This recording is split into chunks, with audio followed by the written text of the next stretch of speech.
The sun is shining, guys.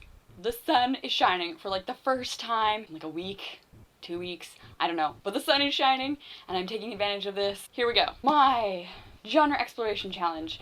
This is the book for October. Ooh, House of Leaves by Danielewski. And I have some thoughts. I have a lot of thoughts. This is the debut novel of Danielewski. It was published in March of 2000, and it is considered erogotic literature, however you want to pronounce that, which basically means that it requires the reader to put work into the text to get something out of the text. So every reader is like a co-creator in the experience of reading the text. It's been described as a horror story, it's been described as a love story, it's been described as a satirical look at academic writing. However you want to categorize it, it's a very weird book.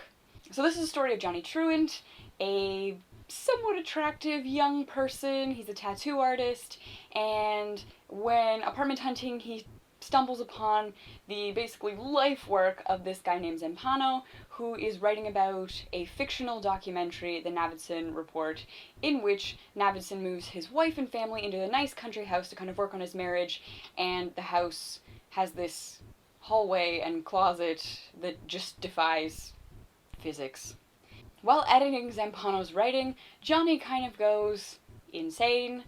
Whether the text brings that out in him, whether that's just a byproduct because his mother is also kind of insane. We watch Johnny deteriorate over the span of the text, and that's kind of reflected in the writing. The writing just gets weird. It's interesting. It's weird and interesting. I don't want to really spoil it because it is an experience. I did not enjoy this reading experience. I hate footnotes with a passion. Footnotes and I are not friends. I've always felt that if something is worth reading about, it should be in the text. If you need to make a tangent that is a footnote, you can probably write another piece of writing on it.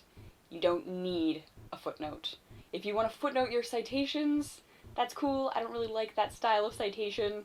I'm a big fan of the MLA citation with the author's name and the page number, and you can go find the citation if you want in my Works Cited page, my bibliography, whatever.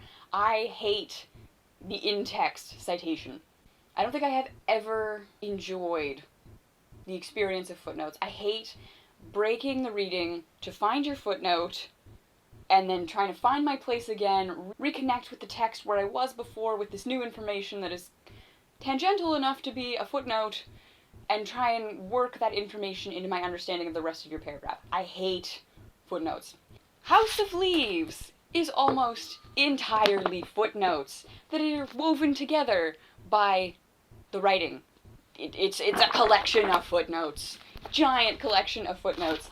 And the footnotes do crazy weird things, like you're supposed to follow this box all the way across a whole bunch of pages, and like basically every time the font changes, if you read this in public, you look like you are insane and have no idea how to read a book, because you're like, reading, and then I flip the book this way, read it backwards, and now the book is upside down, and like, it was annoying. It was annoying. My hatred of footnotes made this a really challenging read. If it wasn't for the genre exploration challenge, I probably would have looked at it and given up. I probably wouldn't have purchased it. Definitely, when I got to the crazy part with the boxes, I probably would have given up on this book.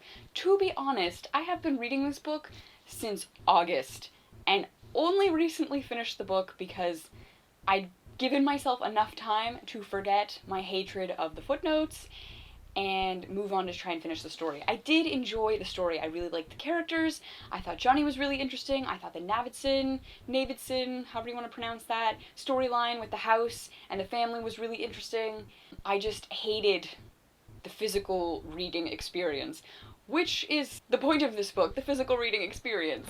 I wouldn't recommend this book to anyone, but I would also recommend it to everyone, because I want people to share this experience, this kind of frustration or passion. Like, I know someone who read this book and loved it.